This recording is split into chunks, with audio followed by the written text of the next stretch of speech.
আজকে বলছিলাম একটা মজলিসের মধ্যে আমার নবী একদিন সাহাবাদেরকে বলতেছে, জানো দুই ব্যক্তির কখনো ক্ষুধা মিটে না, সবসময় মনে রাখবেন, দুই ব্যক্তির কখনো ক্ষুধা মিটে না। সাহাবারা বলেন, ইয়া রাসূলুল্লাহ, সেই দুই ব্যক্তি কারা? তখন আমার নবী বলতেছেন, এক ব্যক্তি হলো দুনিয়াদার, টাকা পয়সা ওয়ালারা।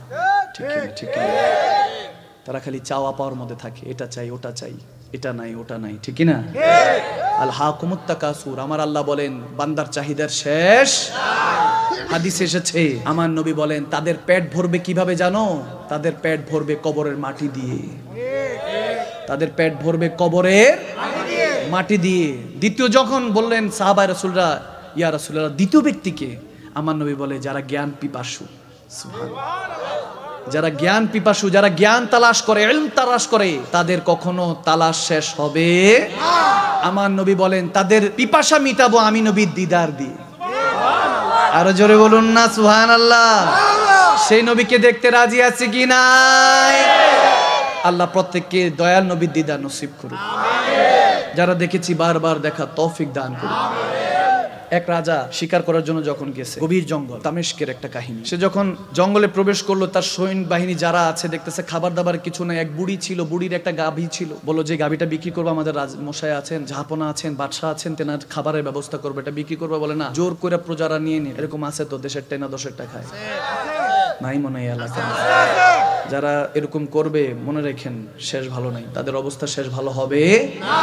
যখন এরকম হলো, তখন ওই বাদশার প্রজারা ধরে ওই বুড়ির গাভীটাকে জবাই করে খেয়ে ফেললো। খাওয়ার পরে বাদশাহ মুমিন বান্দা ছিলেন, আল্লাহ ওয়ালা ছিলেন, জানতেন না যে প্রজারা এই কাহিনী করে দিছে। দেখা যায় যে রাজগদিতে বসে তার খবর থাকে না যে বাকি মন্ত্রী আমলারা কি করতেছে, ঠিক না?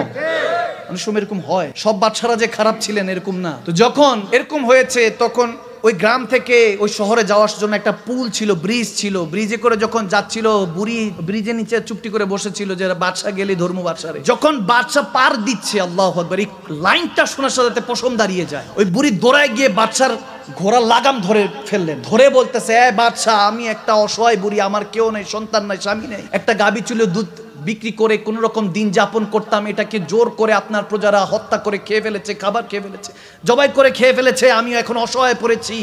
এ বাদশা, আজকে বলো তুমি এই ব্রিজে এই সেতুতে হিসাব দিবা না কাল পুলসেরাতে হিসাব দিবা?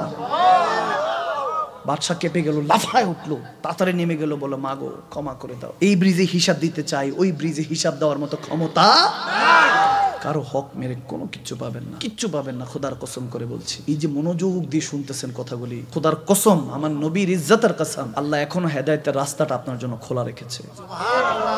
এই জন্য মনোযোগ দিয়ে শুনতেছেন, শোনার চেষ্টা করছেন। শয়তান কিন্তু প্রতি মুহূর্তে ধোকা দেয়, কত সুরতে ধোকা দিবে। আপনি দেখবেন যে রিলস দেখতেছেন, একটার পর একটা রিলস দেখতেছেন, বিভিন্ন ভাবে ফেসবুক সোশ্যাল মিডিয়াতে দেখতেছেন, ভালো দুইটা দেখলে খারাপ দেখবেন 20টা আসে, আওয়াজ দেয় না। আপনি যে একটু মুমিন হবেন, আমার আল্লাহর সাথে প্রেম লাগাবেন, আর দুনিয়া আপনার কথা শুনবে, আপনি যেভাবে বলবেন দুনিয়া তেমনি চলবে।